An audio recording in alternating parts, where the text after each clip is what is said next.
Ya, Assalamualaikum warahmatullahi wabarakatuh. Selamat, Waalaikumsalam warahmatullahi wabarakatuh. ya, selamat pagi semuanya, Prof. Sudarman, Danim, dan juga teman-teman semuanya di kelompok satu. Ya, pada pagi hari ini saya akan memberikan materi tentang manajemen proyek IT dengan topik pengelolaan tim proyek atau project team management. Ya, sebelum kita mulai perkuliahan ini, lebih baiknya kita berdoa semoga nanti acara ini berjalan lancar dan juga nanti kita dapat memperoleh manfaat ya dari ilmu yang akan kita atau yang akan saya presentasikan kan seperti itu. Berdoa sesuai keagamaan masing-masing. Berdoa selesai. Ya, bagaimana kabarnya semua teman-teman? Apakah baik-baik saja hari ini? Semoga tetap semangat ya. Oke. Sehat Pak, Alhamdulillah. Alhamdulillah ya. Ini Semangat. materi pakai hari ini kita akan mulai ya. Ini sebentar.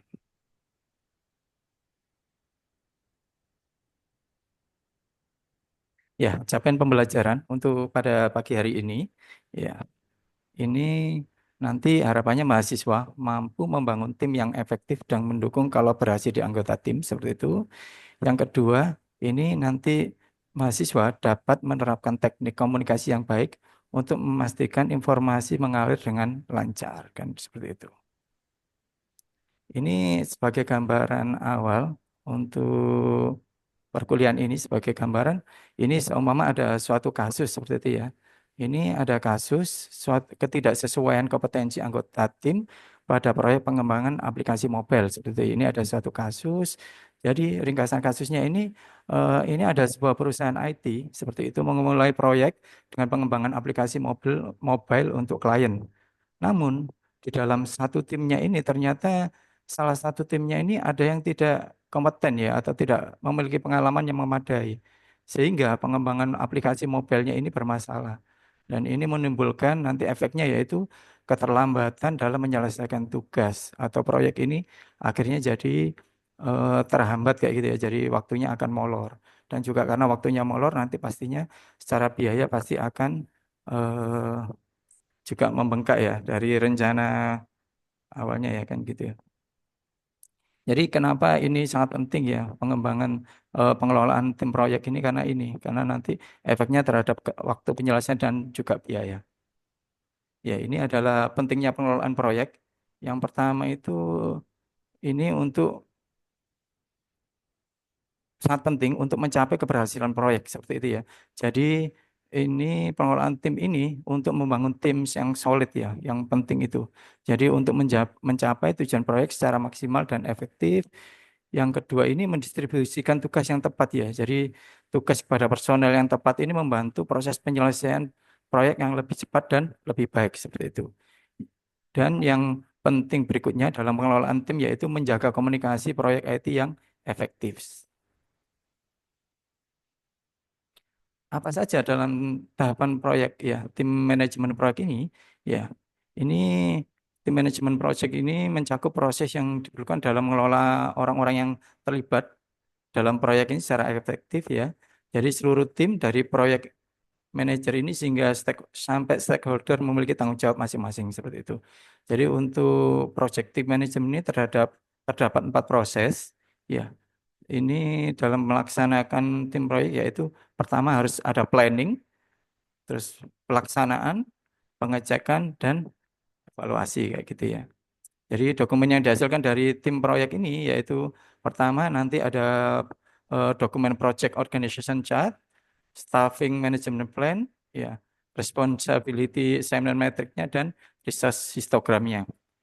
Ini nanti akan saya terangkan lebih detail lagi. Jadi yang pertama masalah perencanaan ya dalam manajemen tim ini ya.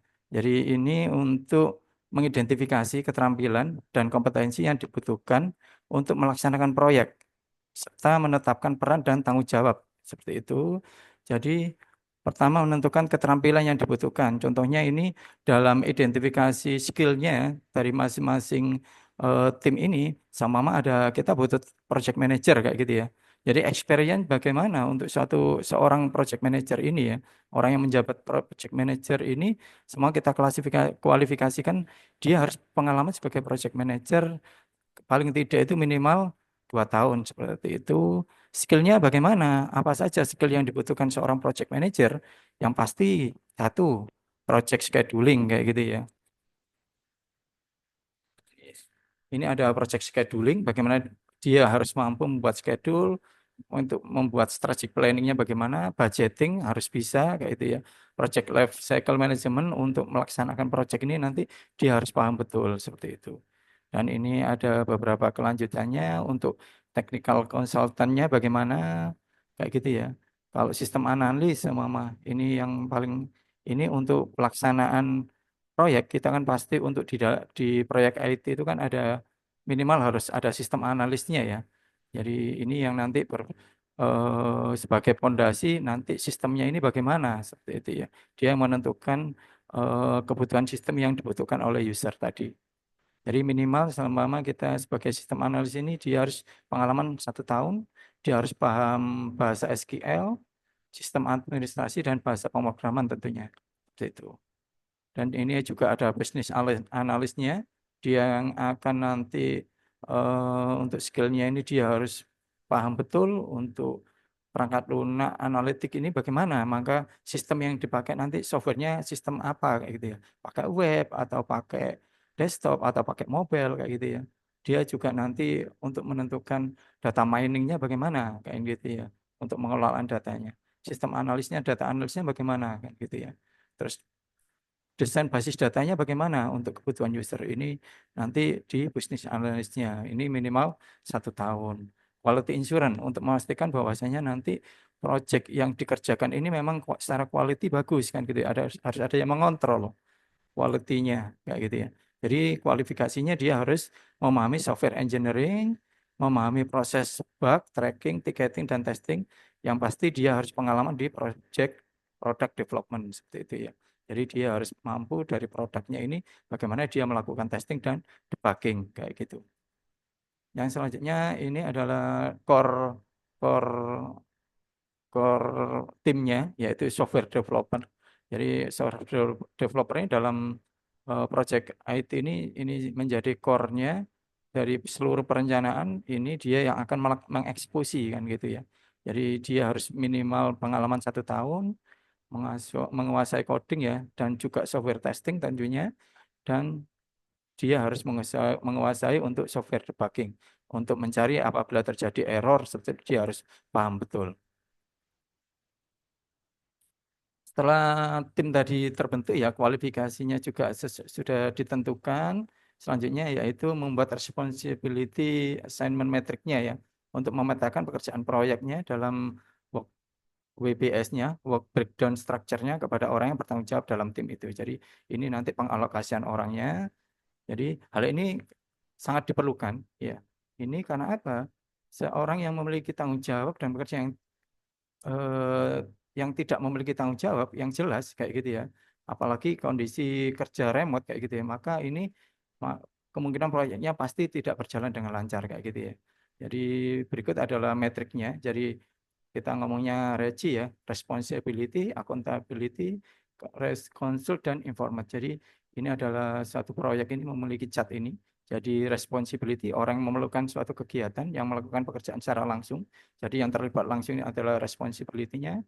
Yang selanjutnya accountable, ya orang yang akhirnya bertanggung jawab ya memiliki otoritas untuk memastikan atau memutuskan suatu perkara kayak gitu ya. Konsul yaitu orang yang diperlukan sarannya dan berkontribusi akan kegiatan tersebut sebagai pihak yang menjadi support dalam pekerjaan proses pekerjaan kayak gitu. Informat. Informat ini orang yang perlu tahu hasil keseluruhan ini jadi dia yang wajib kita report ini adalah informat kayak gitu ya. Ya, proses selanjutnya dalam manajemen tim itu yaitu do. Ya, pelaksanaan. Tahapan membangun sebuah tim ini mengorganisir tim dan membangun kapasitas untuk pengerjaan proyek. Ya, di mana mulai dari project manager melakukan meeting terlebih dahulu ya dengan tim untuk membahas keseluruhan proyek yang akan dibangun. kemudian dilanjutkan dengan meeting bersama stakeholder untuk memulai pembahasan masing-masing tugasnya kayak gitu ya. Selanjutnya untuk cek, ya tahap ini proyek, proyek telah berjalan pada saat untuk mengevaluasi pekerjaan tim dan memantau keterampilan masing-masing orang. Selanjutnya yaitu ADEP. ADEP ini yaitu agar kinerja tim ini meningkat, perlukan suatu keterampilan yang dapat mengasah kemampuan setiap orang. Ya, dilakukan semua dibutuhkan training atau seminar kayak gitu ya. Sehingga nanti ini untuk meningkatkan kemampuan tim ini. Seperti itu. Ini adalah contohnya project organization chart-nya. Jadi di sini nanti ini diperlukan ya dalam suatu proyek agar posisi proyek ini relasi dan tanggung jawabnya jelas ya. Berupa laporan, koordinasi atau kerjasama. Ini antar timnya ini bagaimana? Ini harus sesuai dengan organization chart ini ya. Ini secara formal maupun informal ini harus diterapkan. Ya gitu. Sehingga nanti dalam pengerjaan proyek ini tidak ada simpang siur tanggung jawab pekerjaan dan bagaimana reporting dan koordinasinya seperti itu. Yaitu selanjutnya OPS dan RAM-nya. Ini OBS ini Organization Breakdown Structure-nya tadi. Ini adalah bagan organisasi yang menggambarkan relasi antar unitnya, organisasi atau yang bertanggung jawab mengerjakan paket-paket kerja tertentu ini. Jadi yang selanjutnya RAM yaitu metrik yang memetakan ya pekerjaan-pekerjaan sesuai tadi pekerjaan pada individu yang akan mengerjakan sesuai dengan organization-nya. Ini adalah contoh untuk responsibility assessment metricnya. Jadi yang eh, garis Y-nya ini adalah activity-nya. Jadi ini activity-nya apa saja. Yang OPS ini adalah unit yang mengerjakan. Kan gitu ya. Mulai dari unit-unit yang bertanggung jawab terhadap pekerjaan proyek ini adalah contoh eh, RAM, jadi responsibility assignment metric-nya dalam satu project. Selanjutnya yaitu staffing management plan, yaitu staffing management plan ini rencana menggambarkan kapan dan bagaimana seseorang akan ditambahkan atau dihentikan dari proyek. Ya, nanti akan saya informasikan lebih detail ya. Ini informasi terkandung di dalamnya yaitu sama research histogram ya, cara akuisisi tim, timetable, kriteria kayak gitu ya, cara kriteria penghentian tim kayak gitu ya. Apakah nanti ada kebutuhan pelatihan, kayak gitu. Apakah ada reward, ataukah dengan kesesuaian dengan aturan pelatihan kerjaan, kayak gitu ya, keamanan. Ini nanti di staffing management plan. Ya, ini adalah contoh histogramnya, ya kan. Ini contoh histogram, resource loading dan levelingnya. Jadi ini contohnya ini untuk resource loading ya. Jadi resource loading ini adalah jumlah sumber daya per periode ini dengan terhadap jadwal pekerjaan proyek pada periode tertentu. Jadi tiap periode pekerjaan proyek ini sama tiap Januari ini jumlah sumber SDM-nya bagaimana kan gitu ya.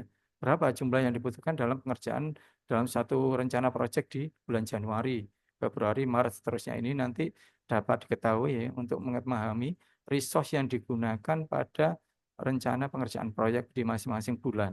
Seperti itu. Ya, selanjutnya setelah kita saya informasikan tadi yaitu selanjutnya penugasan ya. Jadi teman-teman nanti harus satu ini tugasnya bagaimana Anda dapat membangun komunikasi yang efektif dalam tim proyek yang terdiri dari anggota lintas budaya. Jadi semua nanti di sini kita dalam satu proyek ini ternyata ini SDM-nya itu macam-macam ya. Jadi lintas budaya ada yang dari sama sampai kalau ini proyek pengerjaannya dari sampai apakah tenaga asing ataukah sampai lintas daerah yang sangat berbeda budayanya itu nanti ini bagaimana komunikasi efektifnya ya itu nanti perlu teman-teman untuk eh, bagaimana ya membangun komunikasi yang efektif. Ini coba nanti penugasannya coba cari ya referen untuk jika ada kasus seperti ini bagaimana nanti solusinya untuk membuat komunikasi yang efektif. Yang kedua yaitu analisis peran kepemimpinan dalam menyelesaikan konflik yang terjadi di tengah proyek kayak gitu ya. Jadi nanti teman-teman juga harus cari referensi ya. Ini untuk apabila terjadi konflik, ya terjadi konflik di tengah-tengah proyek ini, bagaimana tugasnya pemimpin ini kan seperti itu ya. itu. Jadi ini nanti dikumpulkan maksimal minggu depan sebelum perkuliahan ya. Jadi saya tunggu paling akhir 1 kali 24 sebelum perkuliahan di jadwal yang sama ini. Ya, ya. Kalau ada pertanyaan, saya persilahkan. Monggo. Ya, sekian dari saya. Terima kasih.